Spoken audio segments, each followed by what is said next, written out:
Buenas tardes, gracias por la asistencia a todos y bueno, quería en primer lugar agradecer una vez más a la organización INECAREN por invitarme, por contar conmigo. No siempre es fácil compartir ideas, aparte de lo que uno puede hacer en las clases y cosas por el estilo, no es fácil compartir, tener foros donde compartir ideas que se salgan de, digamos, de los estándares de la norma, pero de momento es la única forma de ir abriendo brechas para tirar abajo esta barbaridad del mundo en el que todavía estamos metidos, ¿no? Pero esperemos que por poco tiempo. Bueno, entonces en ese sentido yo participé en las jornadas del 2011 y 2012, el 2013 no, y los vídeos, una costumbre buena que tiene esta asociación amiga es que tienen los vídeos de esas conferencias colgados, ¿no? en su página. Entonces, claro, por ejemplo, la primera, la del 2011, fue sobre el desarrollo sostenible, que es mi especialidad absoluta, de la que llevo toda la vida dedicada a ella, ¿no? Y la siguiente crisis en 2012 hablaba ya más centrado en el tema de la crisis, ¿no? También relacionado con esta especialidad, pero ya más entré en el tema de la crisis, ¿no? Una explicación y salida. Entonces, no quisiera hoy repetir cosas que ya he explicado, porque además están, si les interesa, al acceso de ustedes, y como decía el compañero, pues se trata de traer cosas nuevas, ¿no? Que no se hayan dicho. Entonces, la conferencia de hoy va a ser, digamos, la más rara de todas, pero espero que les interese, porque, bueno, las cosas que uno va haciendo, lo interesante es compartirlas, y cada cual se queda con... Pero puede ser que a alguien le diga algo estas cosas, ¿no? Yo en las últimas investigaciones estoy ya muy volcado hacia temas que se salen todavía más de lo tradicional, pero a mí eso es lo que me interesa compartir, ¿no? Por eso, pues bueno, me va a parecer un poquito diferente la charla de hoy, pero espero que les sea útil de cualquier manera.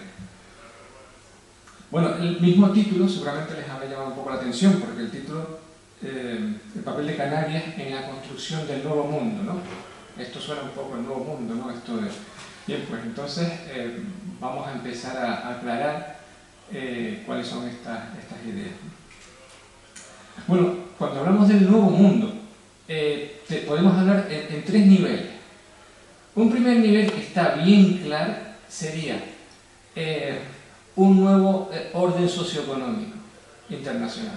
Sabemos que el mundo está en peligro y está como está debido a un orden socioeconómico internacional que se está viendo claramente, digamos, el salvajismo y la maldad y lo antivida que es, no hace falta profundizar mucho. Entonces, un nivel sería otra cosa. Hay que construir, de hecho se está construyendo. Construir otra cosa diferente. Y no es quitar un sistema para poner otro. Es construir, y además se está haciendo ello, construir algo que sustituya a esta barbaridad de sistema que nos tiene, digamos, contra las cuerdas como humanidad, ¿no? Luego tenemos otro segundo nivel de este nuevo mundo, que sería a nivel de la ciencia, ¿no? A nivel de la ciencia hablaremos de un nuevo paradigma. Esas son las palabras clásicas que chocan cuando se llega a la universidad, se empiezan a ver estas palabras raras, paradigma, casuística, unas palabras rarísimas, pero bueno, yo no las uso nunca, o las uso muy poco, porque precisamente me interesa comunicarme. Entonces hay que hablar en un idioma que te entienda. Entonces, el paradigma es un nuevo modelo de ciencia. No cerrada, cuadriculada, que pesa, mide, exacto, que es la que ha sido hasta ahora. Entonces, los sentimientos existen o no. No los puedes medir ni pesar. ¿Existen o no existen? Claro que existen. Entonces, bueno, por ahí un poco va el tema. Por tanto, en la ciencia, nuevo paradigma. Y el tercer nivel del nuevo mundo, para mí es el preferido. Como lo digo, que siempre he estado un poco en los temas tabú y frontera. Es una cosa natural con la que nací y que además agradezco tener, ¿no? Entonces es una nueva conciencia. Una nueva conciencia. Y la conciencia es, una vez más, una palabra tabú para la ciencia, para la universidad. Todavía no se puede hablar de conciencia. ¿Qué es eso de la conciencia? Bueno, pero la conciencia, igual que la conciencia existe y la conciencia está evolucionando. Entonces a mí me interesa las manifestaciones de esa nueva conciencia, que es la que engloba todo lo demás. Engloba el nuevo mundo, el nuevo paradigma, todo nos engloba. Por eso esto es lo más importante, el cambio en conciencia de los seres humanos. La manifestación de esa nueva conciencia son los valores. Y los valores también siempre han estado expulsados del discurso científico. O sea, no, la ciencia es objetiva, exacta, aquí no hay valores. No, precisamente eso es una gran estafa, es una de las mayores estafas. En ciencias como la economía, decir que no hay valores es el gran truco para la falsedad de la ciencia que está más aliada digamos, con los poderes del mal. Entonces, al contrario, yo lo que quiero es hablar de valores. Hablar de valores es algo tan sencillo como decir, ¿qué mundo queremos? ¿Cómo nos gustaría que fuera el mundo? Así, así, así. Y la ciencia viene después. ¿Cómo lo construimos? Pues le preguntas a la ciencia, le preguntas, encargas a la economía, no. Pero primero estamos nosotros, diciendo qué mundo queremos. ¿Cómo nos sentimos bien en un mundo? ¿Cómo imaginamos el mejor de los mundos? Esa es la pregunta clave. Y dejémonos de bobería, lo demás no interesa. No podemos poner como excusa razones científicas, económicas, sociales, para no estar ya en el mejor de los mundos. El mejor de los mundos es un sueño y un derecho de todos nosotros. Vamos a por él. Entonces eso se está cada vez más pidiendo desde la conciencia, ese cambio de la conciencia, que es imparable. Bien, no quiero entrar por ahí de momento, sino es una especie de introducción, ¿no? Bueno, hay una cosa muy interesante que se hizo, un experimento que se hizo, siempre lo cuento, en una universidad alemana hace más de 20 años, donde intentaban, con modelos informáticos, la informática no estaba tan avanzada como hasta ahora, ver los futuros posibles de la humanidad. Entonces hicieron muchos modelos de posibles futuros y al final colapsaban claramente en dos. O sea, solo habían desde aquí dos opciones claras, y esto quiero hacer mucha insistencia. Esas dos opciones claras, cada una es una estructura propia. Quiere decir que tengo un camino A, para entender, hay una vereda con dos, y tengo dos, voy para la izquierda, voy para la derecha, ¿no? ¿Qué camino cojo? Hay uno que tiene toda su estructura. O sea, una vez que entras en ese camino, o estás en ese camino, no te puedes salir de él. O sea, tú tienes todos los elementos, encajan en esa estructura. Todos. Y tiene una lógica propia, unos valores propios, un funcionamiento propio, todo. Un comportamiento propio. No te puedes salir de él. Le va sonando un poco. Este es uno de los caminos. El otro es igual.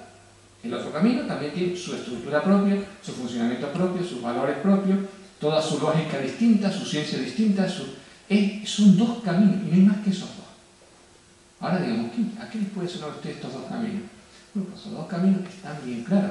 Uno de ellos es el que estamos nosotros criticando, que no voy a gastar nada de tiempo en esta charla en criticarlo, porque creo que todos los que estén aquí supongo que están radicalmente en contra de este modelo, que es el de la globalización neoliberal, capitalista, que es la que está dominando, destruyendo y comprometiendo el futuro del ser humano, y aparte de todas las atrocidades que lleva cometiendo desde que está en vigor, ¿no? Bueno, ese modelo de globalización neoliberal no promete futuro ninguno, pero tiene una estructura propia. Una vez que estás en él, no te puedes salir de él. Por eso ven que es muy difícil que ningún país se salga de esa lógica, que el que intenta no pagar una deuda, ya de milagro no lo invade. O sea, hay una estructura. Tú como ser humano, si te intentas salir también de esa lógica, ya también te castigan. O sea, tiene todo ese es el que está, digamos, poniendo en peligro la supervivencia del planeta y del ser humano. Y luego, sin embargo, tenemos otro. El otro camino es el que está asociado con el famoso desarrollo sostenible. Pero no me gusta quedarme solo con el desarrollo sostenible. Yo soy un defensor, de hecho, he trabajado siempre en él. Pero tengan cuidado en pensar que, porque ha sido tan manipulado el desarrollo sostenible, que lo pueden asociar a una de las 1000 interpretaciones falsas del desarrollo sostenible. O sea, cuidado con el término desarrollo sostenible, aunque yo soy el número 1 defensor de él. Pero mucho cuidado porque está muy manipulado, muy apropiado por el sistema. A cualquier discurso se le pone la palabra sostenible y ya es perfecto, y es mentira. Entonces, mucho cuidado. Ahora, ese es el camino. Esa es la manifestación, una de las manifestaciones más claras es este principio. Fíjense ustedes, qué curioso, que la propia ONU, desde la cumbre más importante que se celebró después de la formación de la ONU, que fue la cumbre de la Tierra, la cumbre de Río del 92, se reconoció claramente, fíjense, esto no se conoce mucho, se reconoció que el único camino que tiene la humanidad en el siglo XXI es el desarrollo sostenible. O sea, lo tiene reconocido la propia ONU. Pero ustedes dirán, bueno, también se reconoció hace 60 años los derechos humanos y todavía no se cumplen. Pero están reconocidos. Por esto también está reconocido. El único camino para el siglo XXI. Por lo tanto, lo reconoce la propia ONU. Entonces, bueno, decirles que una de las cosas interesantes es que la evolución, siempre defiendo esta ley de la evolución, me parece muy positiva, presiona hacia que, frente a los dos caminos, al final es que no sé si me atrevo a este, no. La evolución nos está empujando por la espalda para que entremos en el camino de la supervivencia, que es este. Con lo cual, quien lo tiene más difícil es el otro, la cafrada esta, para seguirse. No digo que no tenga poder, que no esté haciendo todavía, pero es que no tiene difícil, porque es ir contra natura. O sea, la evolución como especie nos está empujando hacia ese nuevo camino, ese nuevo mundo, que es el que está por construir y se está empezando a construir. De hecho, incluso hay teorías científicas. Hay un premio Nobel que nos gusta mucho a los que estamos así, que somos como muy optimistas, que es Prigogine. Prigogine fue un premio Nobel de Química, que es muy famoso porque descubrió que en las estructuras subatómicas, cuando hay mucho caos y muchas cosas que no encajan en un sistema, este sistema se revienta, pero crea otro nuevo orden superior. Las teorías de él se han utilizado, y él mismo las apoya, para decir que la humanidad, el mundo está en una especie de esa situación donde ya no sirve nada de lo antiguo, está el desbarajuste. No, claro, que esto se rompe por todos lados, o sea, no se puede ya aguantar. Pero no es una crisis y una ruptura para ir al desastre, es al revés, es para el paso previo, para que se construya el nuevo orden que es superior. Y eso apoya también la ley de la evolución. Por lo tanto, el nuevo orden va a ser superior, porque la evolución lo que hace es todo lo que va contra la vida lo elimina. Y hay un cambio y se adapta. Ahí podemos entrar en la parte de la conciencia, pero no quiero entrar porque sé que esos son temas que todavía incluso a gente le choca, ¿no? Pero la conciencia va por ahí, va hacia esa subida de orden a un orden superior. O sea, podríamos estar en la antesala del mejor de los mundos, solo que hay que construirlo. Bueno, entonces vamos a ir viendo algunas, por ustedes están hablando un poco en el aire, algunas tendencias claras que ya se están detectando de ese nuevo mundo, de ese nuevo orden que nos espera. Por ejemplo, algunas que están muy claras, a nivel más de la Tierra, más, digamos, de la economía, de la realidad que podemos ver. Una de ellas es, principios que les doy ahora, la autosuficiencia de todos los pueblos del mundo en sus necesidades básicas. Estamos hablando sobre todo de agua, energía y alimentos. Es decir, la tendencia del futuro será que en cada territorio del planeta deberán intentar alcanzar la autosuficiencia en lo más básico, en las necesidades básicas, es decir, agua, energía y alimentos. Esto, como ustedes saben, significa inmediatamente que los pueblos ya no pueden seguir explotando a otros, que los pueblos son más libres, que yo no tengo tratos con otro pueblo si me quiere engañar, porque lo básico lo tengo yo. No dependo, es una independencia, por lo tanto es una libertad y es una igualdad, y eso a qué lleva, a la paz. Es decir, eso es un principio, además es por donde hay que empezar. Una de las cosas, prioridades para construir esto nuevo, es inmediatamente empezar. Ahí tenemos todos esos principios que se han dicho en otras reuniones, para no repetir en otras charlas, de la soberanía alimentaria y todo ese tipo de cosas. Entran ahí. Autosuficiencia en las necesidades básicas. Otra tendencia importante, otro principio sería equilibrio territorio-población.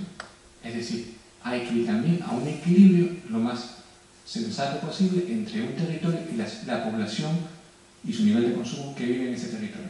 Por lo tanto, todo territorio superpoblado artificialmente, un Singapur, un Hong Kong, eso en el futuro no tiene nada que hacer. Se va en contra del orden del futuro. Hay que ir en equilibrio, una vez más, entre las poblaciones que viven. Tú puedes vivir como artificial, como en un barco en el mar, claro, mientras te lleven la comida y el agua, pero eso estás vendido. Eso es un punto de peligro, se presta a que haya malas cosas. Vamos a ir al equilibrio, una vez más, del que nos hemos alejado tanto. El comercio, por ejemplo, el comercio como medio, no como fin. Es otra vez volver a lo natural. Yo como antes, ¿por qué intercambiaba yo con un vecino? Bueno, pues si yo tengo mis papas no voy a estar intercambiando papas con el vecino. Yo intercambio cuando necesito. Por lo tanto, el intercambio, el comercio, es como un medio. Se ha convertido en un fin. ¿Cómo va a ser el comercio un fin? Bueno, son un montón de pautas, ¿no?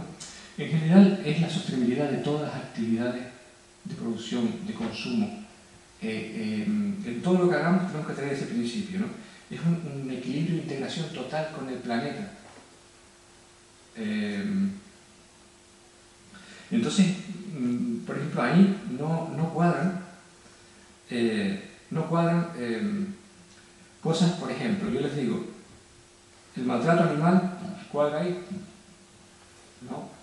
Es decir, es que en la lógica de este nuevo modelo que decía el camino, de este atajo de los dos caminos, es que solo tú, cuando ya entras y dices, bueno, ay, aquella cosa no cuadra. Hay un montón de cosas que ya no caen en este sistema. Entonces no puedes tú tener cosas aquí extrañas a este sistema, porque el sistema la va a rechazar. Entonces es un mundo muy bonito que se crea por ahí. Yo les puedo decir, por ejemplo, que hay, bueno, la idea, sobre todo, por ejemplo, la idea de volver a considerar la Madre Tierra como algo sagrado. La palabra sagrada, yo sé que hay mucha gente que no le gusta, porque la relacionan con la religión. Y no tiene nada que ver con eso. O sea, una cosa es las religiones organizadas, que han hecho, yo pienso, más mal que bien a la humanidad, y otra cosa es el carácter sagrado, la espiritualidad innata de los seres humanos, y es considerar, por ejemplo, la Tierra como algo sagrado, o como nuestra madre. Este tipo de cosas todavía provoca burla, incluso una intelectualidad. Sin embargo, creo que están equivocados. Yo creo que eso es algo que hay que recuperar.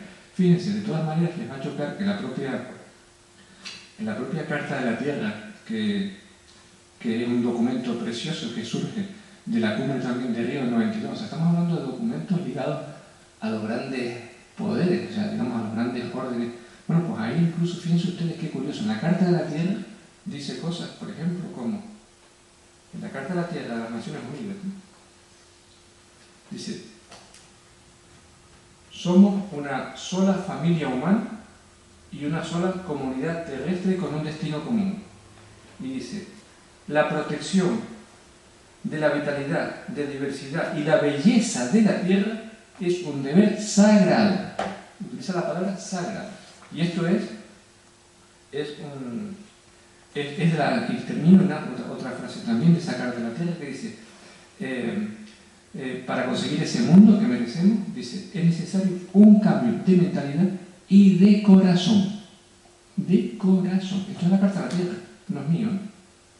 O sea que se están reconociendo cosas que decimos, como que el corazón, como que el amor, como que esas cosas, como que es sagrado.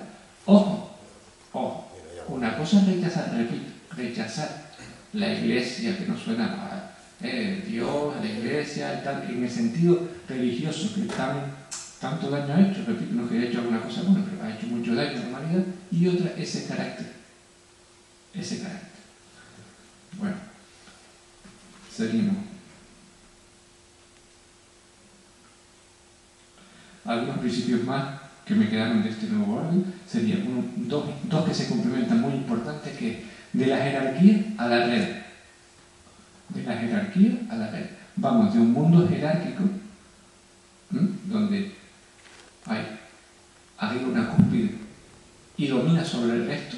Es decir, fíjense que está el G7, fíjense ustedes, es una cosa curiosa. Cuando le hablaba a los alumnos hace mucho tiempo, que les estaba diciendo yo, no me gusta el G8. Prefiero hablar del G7, porque Rusia nunca ha estado con ellos. Y no me equivoqué, fíjense. O sea que es el G7, ¿no? El G7 es el grupo de los pistoleros, ¿no? De la Tierra. Bueno, pues el G7 tiene 7 países frente a 200 países, que es una jerarquía. Saben que incluso por encima de esos países hay un puñado de transnacionales. Y por encima de eso están unas sociedades que, bueno, no quiero entrar ahí, que si el Bilderberg y el sobrebuilder. Bueno, a veces se han hablado de estas cosas en las jornadas que son muy interesantes. Pero en todo caso hablamos de un mundo totalmente jerárquico. 4 dominan el mundo. Es loco. Pues pasamos a lo contrario, de la jerarquía a la red.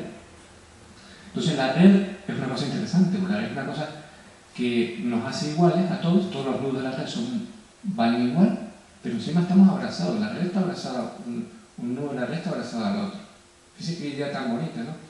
Uno de los baluartes de la permacultura, que es uno de los valores también del nuevo orden, imaginaba, en lugar de 200 países, estados, naciones, un mundo de 1 millón de aldeas sostenibles, interconectadas. Podrá no ser el mundo así, pero vean el símbolo de unos países poderosos que explotan al resto a un mundo igualitario conectado, en la forma de uno, o sea, la conciencia de unidad. De la competencia a la cooperación es otra cosa fundamental. El valor que tanto se ensalza de la competencia. La competencia es una guerra fría y es un valor nefasto para el ser humano. La competencia. La competencia es para que uno gane y todos los demás pierden. Es terrible. Frente a la competencia hay un valor superior, de un orden superior, que es la cooperación. Entonces vamos de la competencia a la cooperación. Los países y los ricos y los poderosos saben que la cooperación es superior, por eso la prueba, ellos cooperan, no compiten. Aunque se lleven mal franceses como americanos, están como una piña unidos, porque la cooperación es superior, la unión hace la fuerza. Por lo tanto, de la competencia a la cooperación. Todo cooperativo es señal del nuevo orden. Habría muchas cosas más. Bueno, esta combinación de estas dos categorías que acabo de decir, o sea, de la jerarquía de la red y de la competencia de la cooperación, aparte que es un requisito para el desarrollo sostenible, nos lleva, por supuesto, a un mundo más, como decía antes, a un mundo más justo, más igualitario, más de respeto entre los pueblos, por lo tanto, un mundo pacífico. O sea, ese mundo al que aspiramos pasa por este tipo de cambios en valores.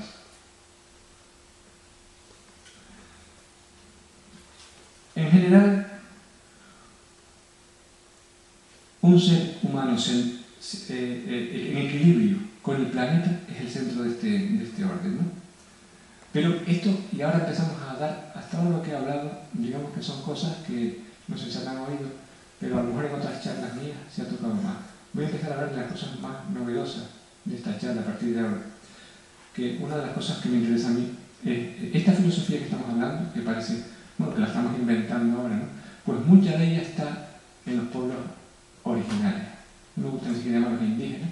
Los pueblos originales tenían en su bagaje, en su vivencia, este tipo de valores. Y este tipo de valores, que durante siglos fue despreciado completamente, ahora se está viendo que es la respuesta para el futuro y que son los que vuelven a cobrar valor en este nuevo orden. Es decir, fíjense, frente a esta etapa de auge de toda esta locura, donde era la competencia, la desintegración con el medio, la tierra como algo que se puede explotar y destruir, que nada de todo materialista, todo tipo de orden que nos lleva al borde del colapso como humanidad, pues ahora eso no vale, eso vale. Hay que recuperar y aprender de esos valores tan bien desarrollados, tan integrados que tenían los pueblos originales. De hecho,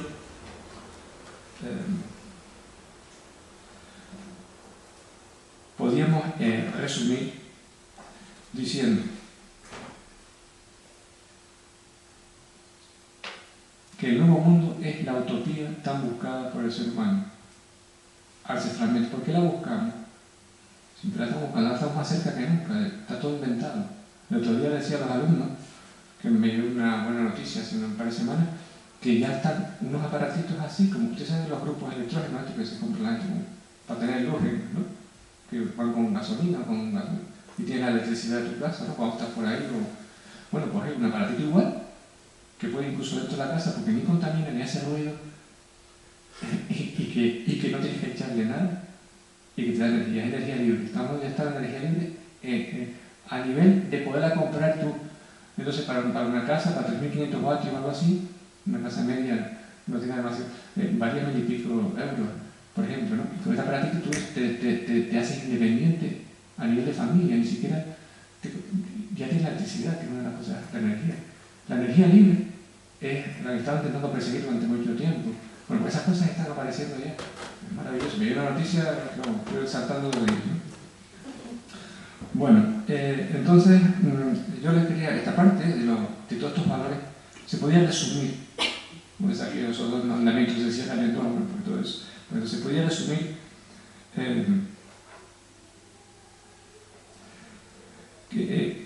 fíjense, el amor a los demás y al planeta como valor supremo y guía, y la conciencia de unidad.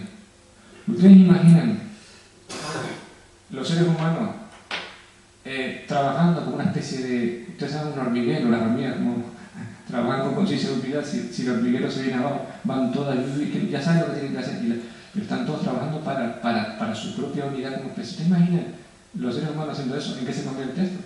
Pues yo para que ustedes imaginen, y tengan un sueño, más una pesadilla, un sueño bonito cuando se acuesten, ¿no? Pues es por ahí, conciencia de unidad. Y la ley del amor, el amor no es el amor de enamorarte de una pareja, que es amor, es ver a la humanidad como una sola cosa y también a la naturaleza. Y eso es una cosa natural en los pueblos originales. Bueno, entonces, vamos ahora ya a desembarcar en Canarias. ¿Y qué pasa con todo esto? Pues la charla decía construcción de Canarias en la construcción del nuevo mundo. Todos los pueblos van a aportar a ese nuevo mundo. Nosotros vamos a ver cuál es el caso nuestro, en qué situación estamos. Bueno, pues voy a diferenciar dos cosas. Con respecto al territorio, en el cual no voy a entrar, voy a nombrar 4 cosas porque se parecen más a esas charlas que ya he dado anteriormente. Y la población, que ese sí que me interesa porque es más nuevo. Entonces, con respecto al territorio, bueno, nosotros teníamos una ventaja impresionante para lo que es el nuevo orden canario, que hemos perdido en gran parte, pero que se puede recuperar. Y por supuesto, es una prioridad empezar a recuperar. Entonces, ¿a qué nos referimos? Pues nos referimos a esos sectores que decía, los agrosistemas, es decir, digamos, donde se cultiva, que son ecosistemas también, el agua, la energía y añadiría el mar, porque nosotros somos islas. Entonces el mar, otra cosa en la que tenemos mucho que hacer y que nos puede dar mucho también a nosotros. Bueno, por otro territorio tenemos, aunque está muy cascado por esta locura que hemos vivido, todavía tiene un potencial muy grande y se da la posibilidad de que podamos construir ese nuevo mundo a nivel de lo que es nuestros recursos y nuestro territorio. Sin embargo, como les decía, me interesa más hablar de la población porque de eso se conoce menos. Entonces, yo planteo aquí, son temas que llevo investigando hace tiempo, pero en los que llevo investigando menos, tal vez que nosotros, ¿no? Nosotros tenemos, con el pueblo canario, porque para empezar quiero hablar del pueblo canario, no voy a entrar en el debate porque hay gente que dice no existe un pueblo canario, existe un pueblo canario. Entonces, el pueblo canario tiene una herencia, una raíz, un alma. Los pueblos tienen alma colectiva, subconsciente colectivo. Se puede hablar mucho, y la ciencia ya ha entrado en estas cosas. Nadie se asusta de oír estas cosas. Y tiene una herencia como pueblo original. Es decir, nuestro pueblo, hace mucho tiempo todos los pueblos planetas fueron pueblos originales, se fueron alejando, ¿no? Mucho. Nuestro pueblo es un pueblo que a la vuelta de la esquina, en X generaciones, es un pueblo original. Entonces todavía conserva esa herencia de pueblo original, que aunque ha sido cascada y machacada durante siglos, de dominación, de engaño sobre todo, todavía está ahí. Está muy cascada, pero está ahí. Y se puede comprobar que está ahí.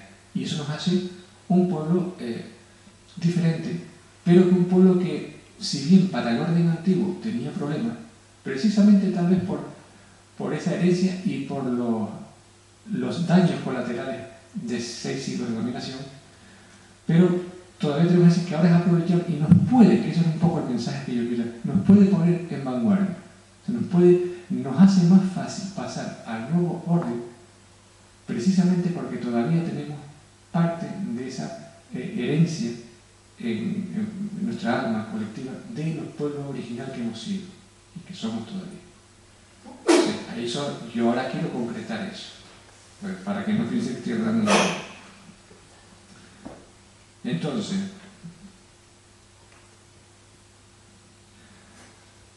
nuestros ancestros, la historia de Canarias es una gran desconocida. No se sabe nada, hay unas teorías, pero hay una cantidad de oscurantismo. Después podemos hablar, si les interesa, cuáles son los exponentes principales. Pero tenía, como todos los pueblos originales, una integración total y sagrada con la Madre Tierra, como tienen los demás pueblos originales, una alta espiritualidad con gran dominio de las energías, le hace para sanación, para un montón de cosas. Y por supuesto, la dignidad, nobleza, autoestima, valor, sentido de la justicia que tienen en general también todos los pueblos originales. Eso es algo típico de los pueblos originales. Por eso, los guanches, todas las historias están reconocidas en las crónicas, participan en la misma herencia cultural de todos estos pueblos originales, ¿no? Sin embargo, ha recibido tres grandes, muchas, ¿no? Pero hay tres periodos especialmente duros, tres surcos que se han clavado en el alma, en el subconsciente colectivo del pueblo canario. El primero de ellos es la conquista. Entonces, la conquista es un trauma tal para cualquier pueblo que lo sufre, que prácticamente es casi, cuesta muchísimo recuperarse. Se sabe que el pueblo canario arrastra y no ha superado el trauma de la conquista. Y eso está estudiado a nivel sociológico y psicológico. Entonces, es una herida que está en el alma del pueblo canario. Después han venido siglos de persecución, de engaño, de explotación, de dominación, hasta que llega un segundo, eso todo es duro también, y sigue, digamos, dañando a esta alma colectiva. Entonces llega un segundo momento terrible, muy cercano a nosotros, también viene de la misma fuente, y además nosotros no somos protagonistas, sino una vez más víctimas, que fue el franquismo. El franquismo fue un descalabro tremendo y una herida también enorme que se abrió en este pueblo, que también se abrió en otros pueblos del Estado español.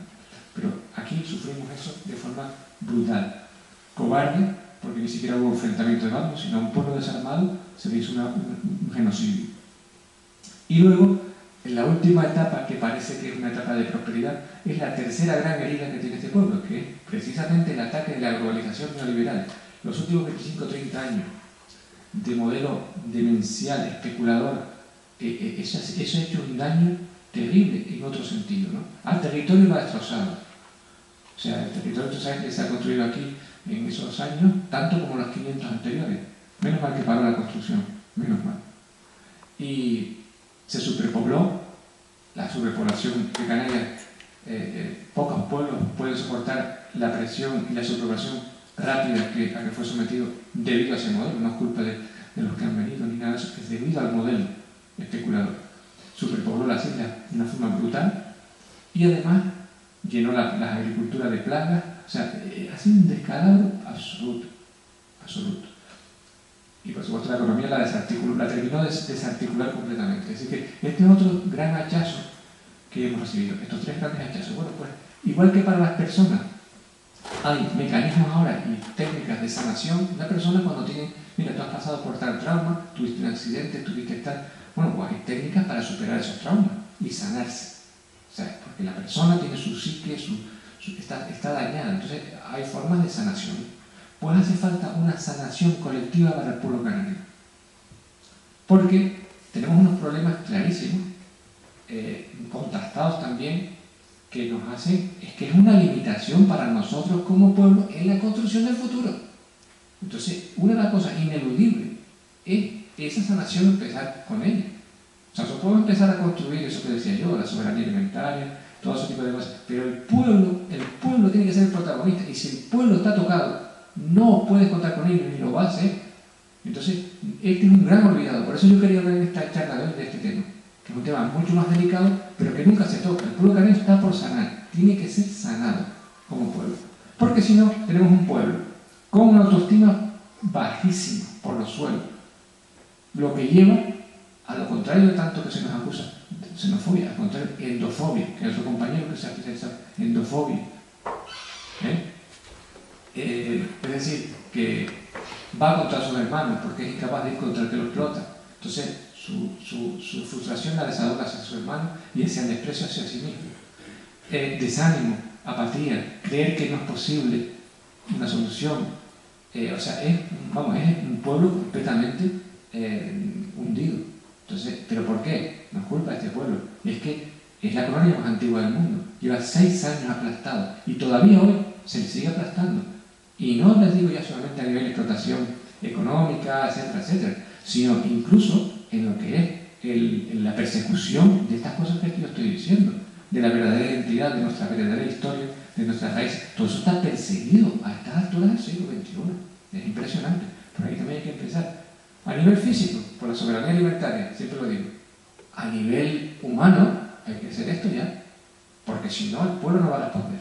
Y eso es un hándicap grande. Entonces, aún así, nosotros conservamos algunas características que nos hacen recordar a nuestra raíz original. Por ejemplo, no somos muy competitivos. En general, no somos de la jerarquía.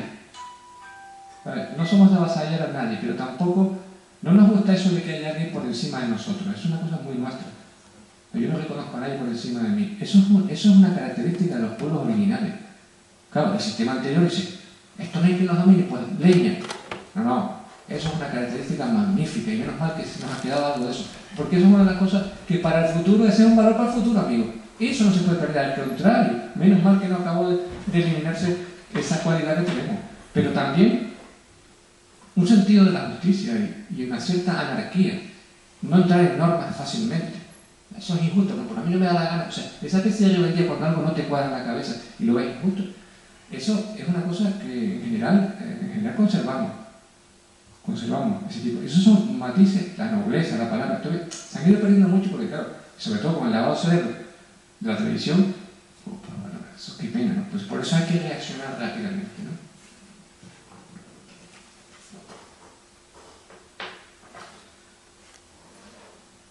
Bueno, ¿cuál es la forma principal de sanar? Pues hay que contar estas cosas al pueblo y el pueblo tiene que saber su verdadera historia. Tiene que saber su verdadera historia y lo que ha pasado.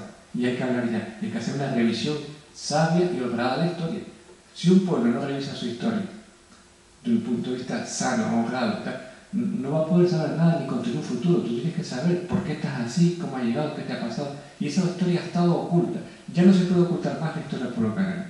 Y además hay que, digamos, para sanar, tú tienes que también decirle al pueblo canario que vale mucho. No es superior a los demás pueblos, pero vale mucho. Como mínimo como los demás pueblos.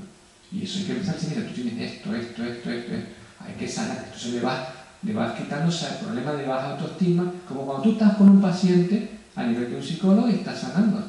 Pues igual hay que hacerlo, pues el pueblo necesita eso. Decirle lo que vale. Que aprenda a quererse a sí mismo, a valorarse, porque es muy valioso. ¿Entiendes? Entonces, claro, por ahí hay que empezar a hacer ese trabajo, repito, que urgente, ¿no? Para que pueda hacer su aportación a ese nuevo mundo, junto con la aportación que tienen que hacer los demás pueblos, ¿no? El nuestro tiene también que hacer, pero hay que eliminar estos obstáculos, ¿no?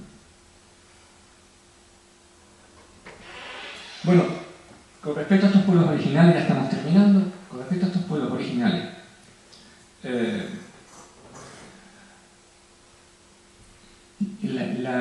el cambio, ese emerger de estos valores, yo quiero hablar ya directamente incluso de luz. O sea, la luz es información, la oscuridad se asocia a engaño, a ignorancia y se presta a la maldad, a la manipulación, a la explotación. O sea, lo que no queremos está asociado a la oscuridad. Entonces la luz es poner las cosas sobre la mesa. Y les aseguro que con las cartas sobre la mesa, la gente no está tan loca como para elegir lo malo. Es decir, que ahora ustedes hacen un referéndum mundial, ¿qué mundo quiere la gente? Y les aseguro que por mayoría aplastante ganan los que quieren la utopía, el mejor mundo. O sea, pon las cartas sobre la mesa. Por lo tanto, ¿qué hace falta? Usted pone las cartas sobre la mesa. Eso es luz. Entonces, con las cartas sobre la mesa, la maldad esta que hemos estado viendo tiene los días contados. Por eso es tan importante y por eso ellos saben, y los medios de comunicación son su principal aliado, la mentira. O sea, los medios de comunicación son ahora casi más aliados del orden antiguo que el ejército y el armamento. Porque son los que condicionan la conciencia de las poblaciones. Pero también ahí está su punto flaco, porque tienen que basarse en la mentira para mantener esa barbaridad de orden, ¿no? Todos se están dando. Entonces, repito, la luz de los pueblos está surgiendo a nivel de la conciencia individual de cada persona en todo el mundo. Eso es imparable. Pero a nivel de pueblos, los pueblos originales están aportando mucho, especialmente en Latinoamérica. O sea, ahora mismo los pueblos originales de Latinoamérica son un verdadero foco de luz, emisor de luz para este nuevo orden que estamos. Y se llaman, bueno, para que no piensen que estas cosas son a ese nivel que yo les estoy contando, de luz, de conciencia, pero no que son palabras que yo digo ahí en el aire. Luego esto tiene su repercusión. Por ejemplo, hay declaraciones, ya hay constituciones de países, hay declaraciones de pueblos que dicen cosas impresionantes. Saben que todos nos quedamos siempre muy contentos con aquellas declaraciones que venían ancestrales los indios Seattle, Norteamérica, de otros más que hay. En fin, esas son muy famosas, ¿no? Los nativos creen, la famosa que decía, solo cuando haya talado el último árbol, envenenado el último río, ¿sabes? Esa es muy famosa, ¿no? Si haya pescado el último pez, descubrirás que el dinero no es comestible, ¿no? O sea, ese tipo de cosas eran los indígenas originales, ¿no? Pero hace más tiempo. Sin embargo, hoy en día hay un resurgir de los pueblos. Por ejemplo, tenemos en 2010 mismo está la Declaración de los Pueblos Indígenas del Mundo, en Cochabamba, en Bolivia, y es impresionante. No la puedo leer aquí para no cansaros, pero les digo, búsquenla, porque está en internet, y la lean porque les va a encantar. Esto es una declaración actual del 2010 de los pueblos indígenas, ¿no? O sea, aquí se habla de todo este tipo de cosas, ¿no? Por ejemplo, es que es tan bonito que no sé ni qué párrafo elegir. Pero bueno, les voy a leer un chiquitito, porque yo esto la verdad es que me da un placer leerlo de ver, ¿no? Dice, los pueblos indígenas somos hijos e hijas de la Madre Tierra o Pachamama Quechu. La Madre Tierra es un ser vivo del universo que concentra energía y vida, cobija y da vida a todos sin pedir nada a cambio. Es el pasado, presente y futuro. Es nuestra relación con la Madre Tierra, etcétera, etcétera, ¿no? La agresión a la Madre Tierra, los golpes y las violaciones contra nuestros suelos, bosques, fauna, tal y cual, son golpes contra nosotros mismos. Bueno, en fin, es una maravilla, ¿eh? Se los recomiendo porque, y esto es el tipo de luz que está surgiendo de los pueblos originales, en este caso Latinoamérica, ¿no? Pero, a la vez que les digo esto, pues les digo que, porque estamos ahora también hablando de Canarias, que nosotros somos hijos del pueblo original y tenemos que aportar nuestra luz también, y la tenemos. De hecho, esto es un centro, fue y sigue siendo un centro espiritual de primera magnitud, Canarias, ¿eh? Es decir, les puedo decir que, bueno, el tema de las pirámides, soy un apasionado de las pirámides, siempre hablo y bueno, ya repito, voy terminando ya. El pueblo canario es un lugar que comparte la cultura madre ancestral que había en Egipto y que había en otros pueblos de la tierra, de Latinoamérica, etcétera, etcétera, donde la pirámide es un símbolo importantísimo de esa gran cultura madre universal y de la que parten todos esos pueblos y civilizaciones avanzadas de la antigüedad, pues aquí también estaba. Entonces, esto es un caso extremo, y se lo pongo siempre a los alumnos en la primera clase, porque es un caso extremo de sesgo en la información, ¿no? Solía poner 4 casos, me he quedado con 2. Uno de ellos, precisamente, ya que están aquí los compañeros de Venezuela, ponía el tema de la revolución bolivariana, y entonces, claro, se hablaba cada trifulca, porque, por desgracia, la mayoría de la gente que viene aquí, o que está aquí, son totalmente anti-bolivarianos, y entonces eso es un escándalo tremendo. Al final me cansé un poco y lo dejé de lado, ¿no? Pero aquí es un caso extremo de sesgo, o sea, aquí todo lo que llega, toda la información que llega, por ejemplo, en el caso de la revolución bolivariana, es toda en contra, ¿no? O sea, usted ponga los dos lados y después que la gente elija, es totalmente sesgada. Entonces hay casos, siempre hay una oscuridad detrás, ¿no? Entonces en el caso de Canarias, por ejemplo, el caso de las pirámides es un caso extremo de sesgo en la información. Todo para tapar la luz original de este pueblo tan importante que es nuestros ancestros, ¿no? Fíjense lo que es una pirámide, ¿no? Lo que significa pirámides orientadas astronómicamente. Yo les puedo decir que si hay sitios aquí, por ejemplo, conozco porque me dediqué a arqueología muchos años, que hay un sitio donde hay una camilla de piedra grande, que es un litófono y que se cura con sonido. Y yo he hecho muchas investigaciones a nivel de muchos planos, y si ustedes supieran el nivel de luz que tenían nuestros ancestros, se quedan asombrados. Eso lo dejamos para otro día, para que no se me vaya la cuestión mucho fuera de... Bueno, es decirles, finalmente, y termino, bueno, el tema de las pirámides, decirles que, por ejemplo, uno de los últimos descubrimientos es la pirámide de Bosnia. En Bosnia incluso, hay una pirámide que se considera la más antigua y más grande del mundo. Y por suerte, el arqueólogo se ha rodeado enseguida para que no lo persigan de un montón de científicos para que, porque inmediatamente gira a tapar, porque dice que esto nos lleva a reescribir completamente la historia del ser humano. Y hay científicos valientes capaces de decir eso. No sabemos nada de la historia del ser humano, y hay que reescribirla completamente. Esas pirámides, creo que se hablaban de 30.000 años. Entonces, bueno, claro, hay que reescribir la historia por completo, ¿no? Pues la historia nuestra de Canarias también hay que reescribirla, y por supuesto incluyendo las preciosas y maravillosas pirámides que les invito a visitar, y decirles que, bueno, que hay muchas pirámides, no solo las de Weimar, y también hay otras islas como La Palma, donde también hay pirámides, y vamos, ya está bien de tanta oscuridad, es la hora de la luz. Canarias está por construir, y mi último llamamiento es a los jóvenes. Esta es una de las peleas que tengo con los alumnos últimamente, peleas no, es decir, por favor, no cojan la maleta aquel que pueda, porque Canarias está por construir en este nuevo orden. En el antiguo, esperando conseguir un empleo en una posición de no sé qué, eso no lo vas a conseguir, pero en lo nuevo está todo por hacer. ¿Quién lo va a hacer? Si se van los jóvenes de Canarias, ¿quién va a construir el futuro de Canarias? El reto está lanzado, y si por lo menos un 15% se queda así, pues se va a ver 100%, es de loco. No me voy para atrás. Muchachos, ¿qué vas a hacer? ¿A construir tu sueño en Australia? ¿Para que venga un australiano a construirlo aquí? Porque te vas, no seas tonto. Tengo un poco de valor. Hay gente que no podrá bajo ningún contexto quedarse aquí. Bueno, pero que sea alguno. Y además no se vayan, que les han vendido la moto como molesta, el paro juvenil molesta, les han vendido la moto, y se han todo como que se va de fiesta. Una cosa es el Erasmus, y otra cosa es irte de este lado con la maleta. No te vayas feliz, te vas a un destierro. Entonces le han vendido la moto como que es guay irse de la... No. Oigan, despierten y está el reto lanzado. Por lo menos lo han movido alguna vez. El que pueda, luche desde aquí por construir el futuro de Canarias. Bueno, y con eso, pues sí, parece que terminamos.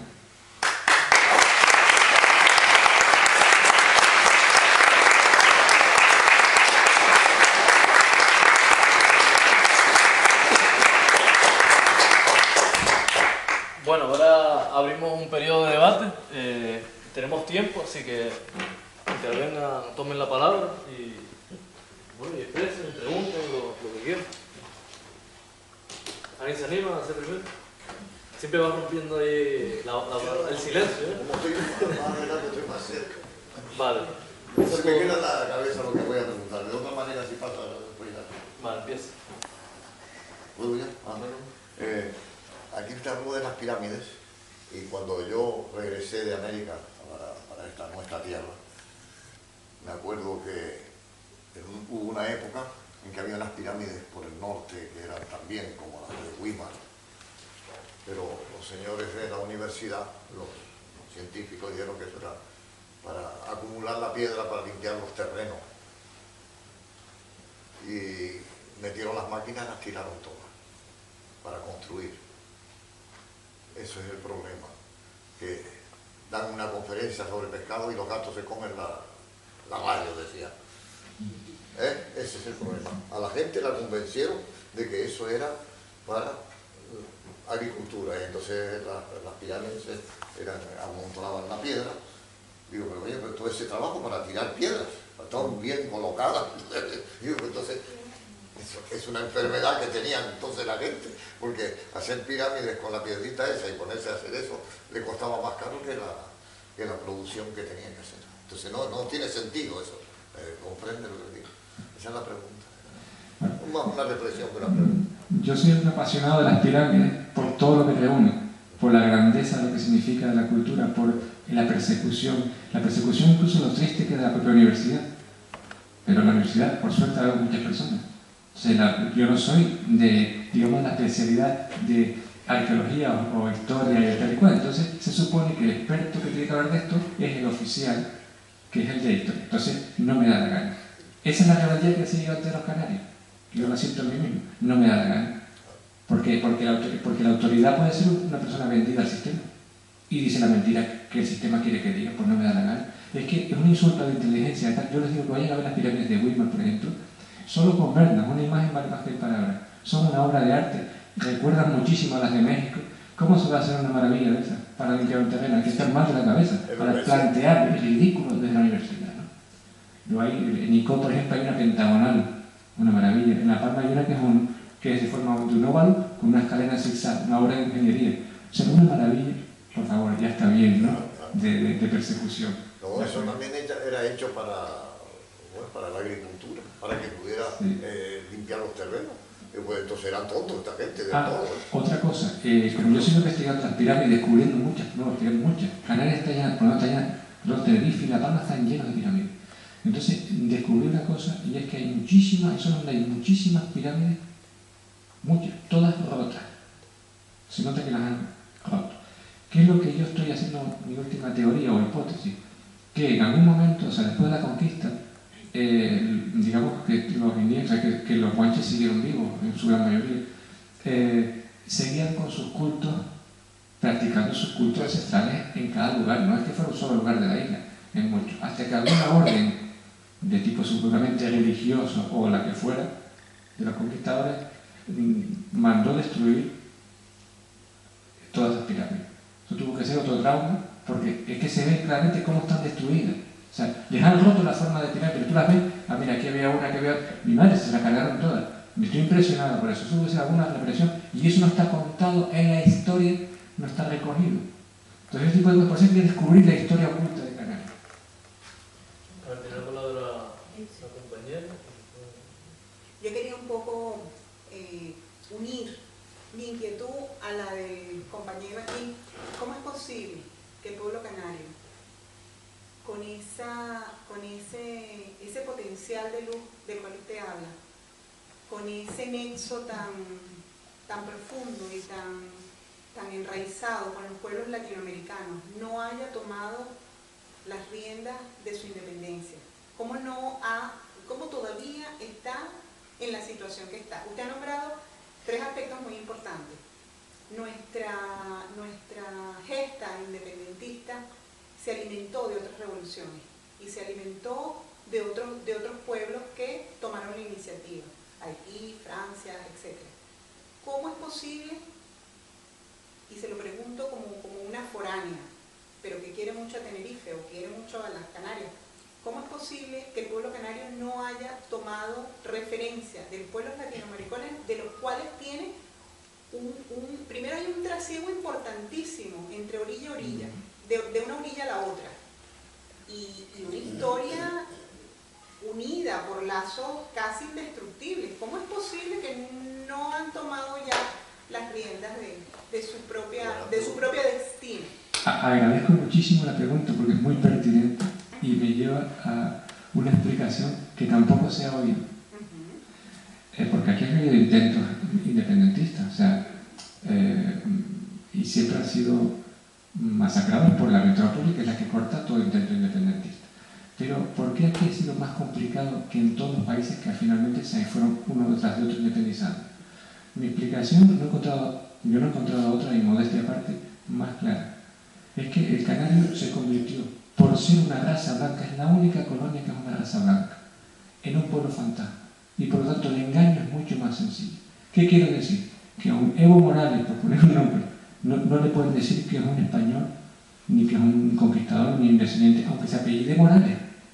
Usted mira el espejo y dice usted que... O sea, si nosotros hubiéramos sido de color o indígenas como los indígenas americanos, está claro quién es el conquistador y quién es el conquistador. Entonces el conquistado tarde o temprano dice, quiero ver libertad. Al canario lo engañaron de tal forma por ser un pueblo blanco. Entonces cuando tú te bautizan con apellidos, igual que Evo Morales, pues igual que los americanos que se apellidan Washington Smith y son afroamericanos, pero tienen apellidos ingleses, ¿no? Y en toda América tienen apellidos españoles. Pues aquí pasa igual. ¿Qué es lo que ocurre? Que al ser una raza blanca, y te bautizan con apellidos castellanos o portugueses, ya tú dices, no, pero mira tu apellido, y como te miras y te ves blanco, el engaño vuela. No, los guanches se terminaron, no, tú no, aquí no quedó nadie, tú eres tal. Entonces el pueblo canario, su alma es guanche, y por eso tiene un conflicto interior brutal, porque lo han engañado diciendo lo que no es. Y por eso es tan importante lo de los guanches. Los guanches se han menospreciado, ¿por qué vamos a estar con? No, es que está el pueblo conquistado y el pueblo conquistador. Si tú eliminas la pervivencia guanche, que nosotros que realmente lo somos, entonces no hay pueblo conquistado ni pueblo conquistador. Son unos españoles que vinieron a vivir aquí, y bueno, ¿por qué vamos a romper o a pedir libertad si que no somos españoles que estamos viviendo como las demás partes de España? No, el pueblo conquistado está aquí y es blanco. Pero el pueblo conquistado le han dicho que no es el pueblo conquistado. Lo han convertido en un pueblo fantasma que no sabe quién es, a base del engaño. Por eso ya ahora, además, hay estudios científicos que demuestran que la mayoría del pueblo canario sigue siendo de origen guanche, en un porcentaje elevadísimo. Ahora es cuando ha sido un poco en los últimos tiempos, pero tú llevas 2 o 3 generaciones y aquí todo el mundo, el 70-80% es... Y eso es una de las grandes mentiras, de las 3 mentiras que le han puesto al pueblo canario, para que conteste también la pregunta, porque viene muy... Son 3 típicas mentiras que están caladas en el pueblo. Primera, que los guanches se terminaron, primera gran mentira. Segundo, y es por el tema de ser blanco. Por eso es fácil de mentir esa mentira. A un niño no se lo pueden hacer. A los argelinos del deseo franceses, que sus antepasados eran los galos. Evidentemente los argelinos no se lo creían, porque se ven al espejo. Pero el pueblo canario no lo tiene claro, están engañados. Primero, que los guanches se han terminado. Segundo, que si nos libertamos de España, ¿de qué vamos a vivir? Que España nos ha de comer. Segunda gran mentira. Y la tercera es que también si nos liberamos, pues Marruecos nos invada. Esas 3 mentiras han calado hasta tal punto por repetición como los nazis en el pueblo canario, que también son 3 mentiras, aunque eso ya hay más trabajo que se está haciendo para desmontarse también. Pero esa es la explicación a lo que tú estás preguntando.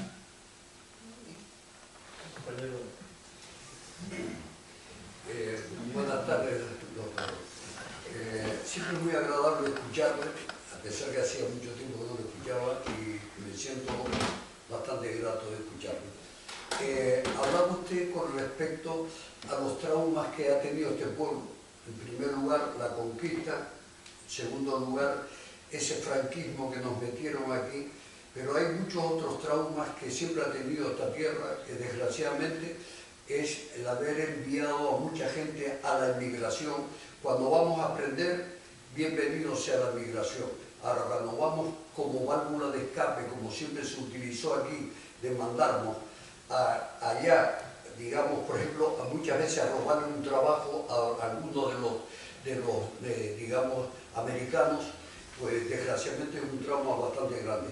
Y hay un trauma muy reciente, que es, con el boom de la construcción, quitaron a toda una generación de jóvenes desde los institutos, colegios y demás, los metieron ahí a trabajar y les motivaron de que, por ejemplo, lo ideal era comprarse un BMW, comprarse un piso que ya seguramente se los quitó los bancos, el BMW también y eso. Y yo me preguntaría, doctor, ¿ha mirado para el otro lado, no solo, por ejemplo, las autoridades que nos han gobernado y siempre han mirado para el otro lado, pero la misma universidad ha mirado para el otro lado, no ha sido capaz de criticar todo lo que está aconteciendo? Porque es una bomba de reloj que está todavía por estallar, ya, cuidado. Ya, que yo he visto, fui inmigrante 20 años y he visto muchas cosas cuando hay pobreza y cuando hay miseria en muchos países, que lo que no se piensa hacer, se hace. ¿Ya? La universidad miró para el otro lado. Después, por ejemplo, si me permite usted otra pregunta, puesto que usted es economista, mire, esta universidad tiene varios edificios que son pues, donde están las diferentes facultades. ¿Cómo es posible ahora que tanto se habla de las energías renovables, que los techos de estas universidades, de todas estas facultades, no tengan paneles solares para aprovechar energía eléctrica para el gasto de aquí? ¿Cómo es posible que los patios grandes que tienen aquí, que tienen en muchos de los sitios de aquí de la universidad, no se hayan hecho, digamos, por ejemplo, aljibes para aprovechar el agua de la lluvia, para después aprovecharlo como gasto y eso? ¿Por qué no se hace eso? Ustedes, por ejemplo, que son economistas, ¿por qué no tratan de recomendar de que se haga todas esas cosas y eso para aprovechar la energía? Yo no me imagino ni la factura que pagarán de energía eléctrica aquí en esta universidad. ¿Cómo que se podía evitar? ¿Cómo que no la aprovechan? Perdón, no quiero extenderme. No, muy bien la pregunta. Vamos a ver, la universidad, igual que las demás cuestiones, está totalmente atrapada, dominada y vendida al sistema. Más claro que el agua. O sea, esta universidad, pero como todas las demás universidades, ¿no? Es decir, habemos 4 locos que mantenemos este tipo, con mucho coste además humano, mantenemos este tipo de posturas y decimos estas cosas porque nos va a salir del día y no tenemos miedo y además nos arraigamos, pero bueno, en fin, si estaba diciéndote antes que en la arqueología una maravilla impresionante cultural como son las pirámides es despreciada, que no vale la pena ni estudiarla de la universidad, imagínate cómo está la universidad. En economía, pues imagínate cómo está y lo que se da en la facultad de economía. No se da nada lo que yo estoy diciendo aquí, hay 2 o 3, pero la mayoría de las cosas que se dicen en economía están a favor de este sistema depredador y terrible, o sea que por desgracia no te puedes apoyar, algunos, y lo que hacemos, pero en todos los sitios habemos personas que estamos intentando construir algo, pero la universidad por desgracia no está dando la respuesta que como organismo, pero porque la amenazaron, la compraron y está totalmente secuestrada por el poder. Si me permite que ¿cómo es posible que una tierra como esta, rodeada de mar por todas partes, que solo nos falta tenerla encima de la cabeza del mar, ¿ya?, que no tenga una flota pesquera industrial, una flota pesquera artesanal, que vayamos a robarle ahí a Somalia el pescado acompañado de la Armada Española y eso? ¿Cómo es posible que todas esas cosas se hagan en esta tierra? Mira, todo eso, si quieres, y hay muchísima más atrocidad, todo es por culpa del sistema de colonialismo al que estamos sometidos. Ahí te responde a todo, o sea, todo eso, todo aquí. A Canarias es cacharle en todas sus posibles iniciativas económicas y todo. Eso es una cosa del sistema de la desgracia de estar sometidos por otro país. Hay una palabra por ahí desde hace tiempo que lo veo. Jorge, ¿qué tal? Espera, vamos al compañero, después un y después la compañera. ¿Tiempo todavía? Sí. Yo no sé qué opina usted. Mis padres son nicodenses y escuchando el tema de las pirámides. Allá en Nico había bastantes pirámides también, ya pasaron con todas, pero recientemente. Yo recuerdo de niño que me montaba en las pirámides y ya de mayor fui y no estaban y pregunté, y era porque los propietarios tenían miedo de que al declararse eso un patrimonio cultural les expropiaran el terreno. O sea, era en esta ocasión por miedo de los propietarios.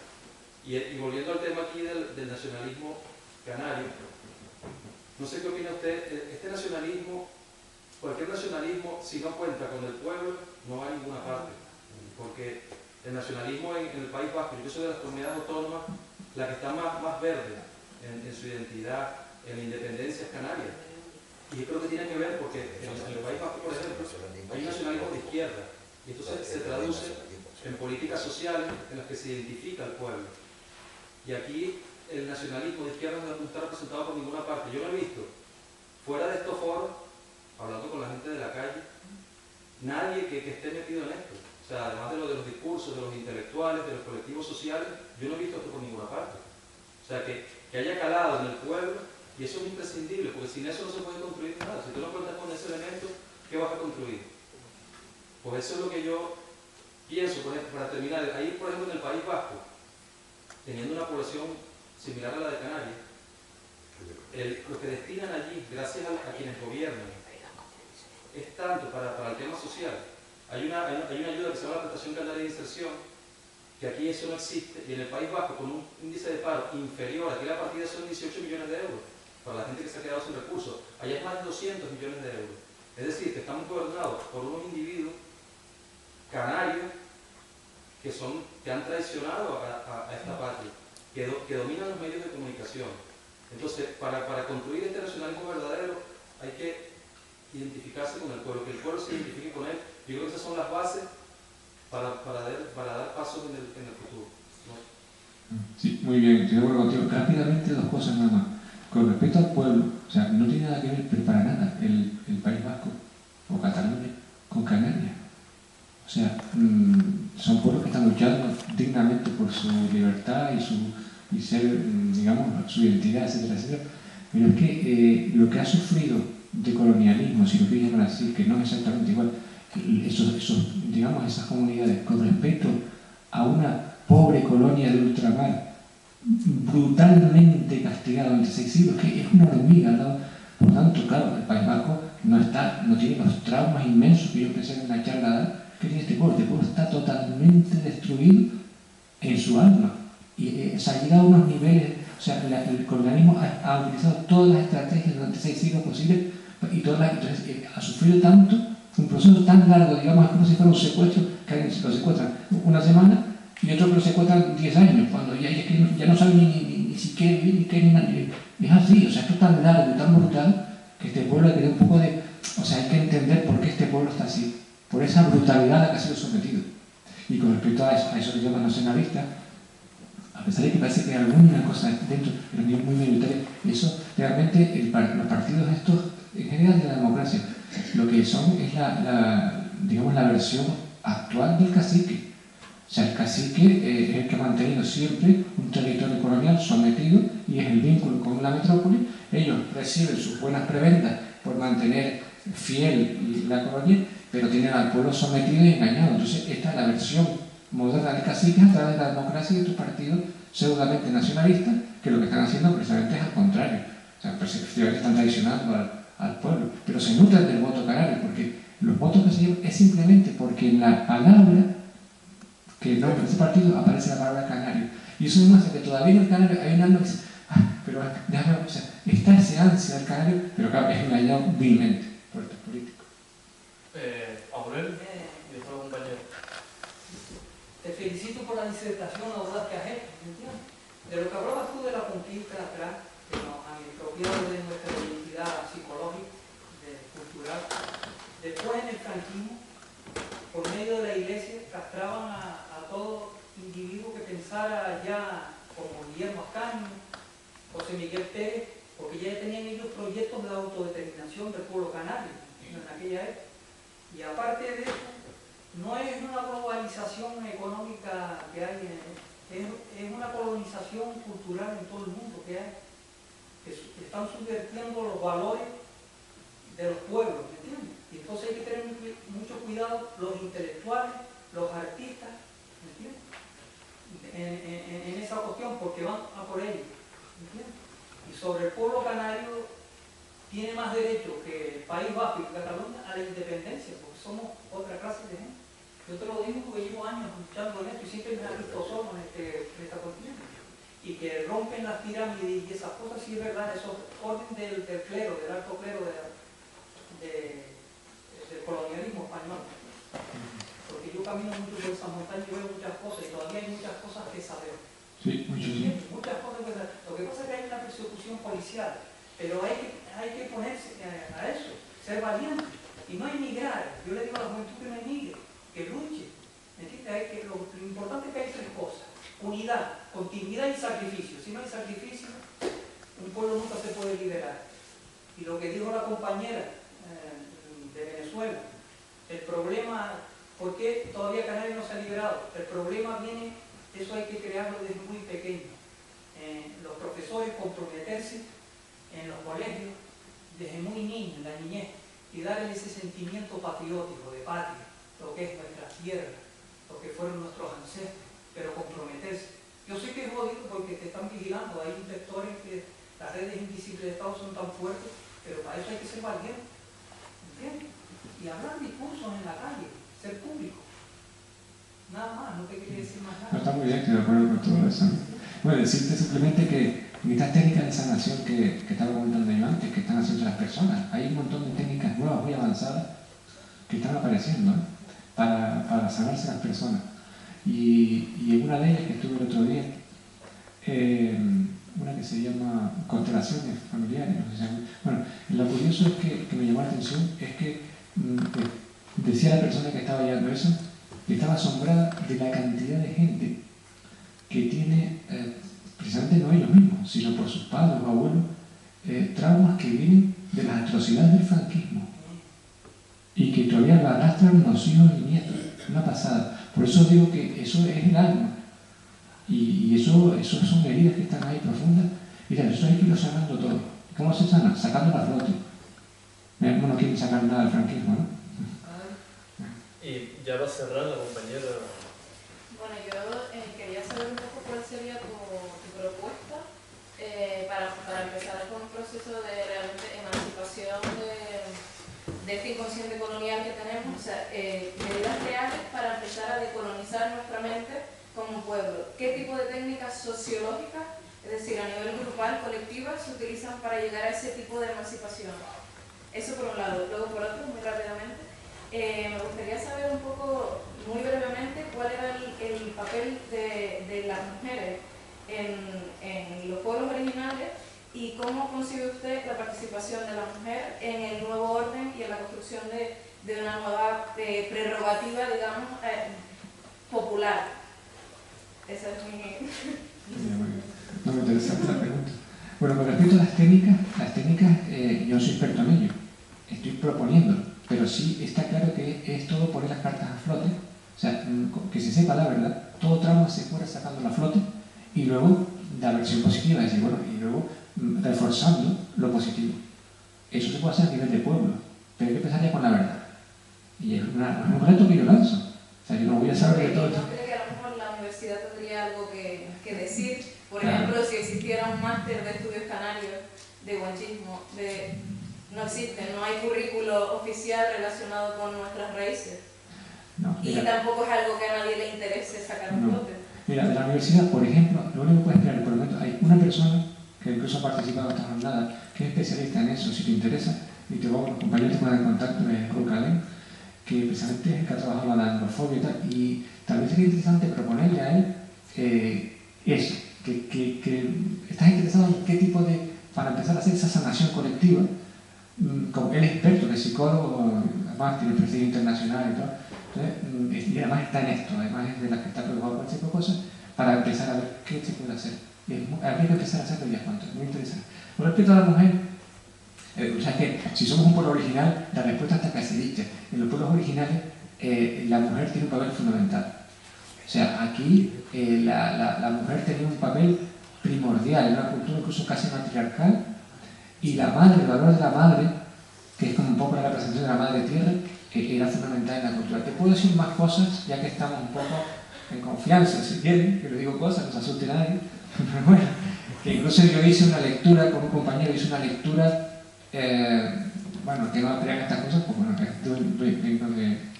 yo respeto todas las posturas, ¿no? Hicimos una lectura energética de las pirámides y de otros lugares sagrados guanches, ¿no? Entonces te puedo decir que incluso había una de las pirámides, hay una de las pirámides de Icó, esto es una información confidencial que la tengo yo guardada, una de las pirámides de Icó es la pirámide de las mujeres. Y esa pirámide, según la persona que leyó esta energía, esta información, recogida todavía yo digo, el que quiera creer que no, era precisamente una pirámide donde se formaba a todas aquellas niñas huérfanas, o sea que no tenían padre y no tenían huérfanas, se les formaba una especie de sacerdotisas que iban para los mejores valores de la cultura y después iban como especie de maestras por toda la isla, como si fueran profesoras y emisoras de esos mejores valores del pueblo, ¿no? O sea que es fundamental el papel de la mujer. Y con respecto a este futuro, a este nuevo orden, ya no diría yo mujeres, sino que el desequilibrio que ha habido en este orden hacia los valores masculinos o considerados masculinos ha sido lo que nos ha llevado al peligro. Entonces ahora hay que volver a equilibrar, por lo tanto hace falta un reforzamiento y un protagonismo fundamental de los valores femeninos. Pero los valores femeninos no son patrimonio de las mujeres, sino que están en cada ser humano. Del nuevo orden tiene que tener un equilibrio de valores masculinos y femeninos para ser una persona, hombre o mujer, de la nuevo mundo. Por ahí más o menos va. Bueno, pues damos por finalizada la charla.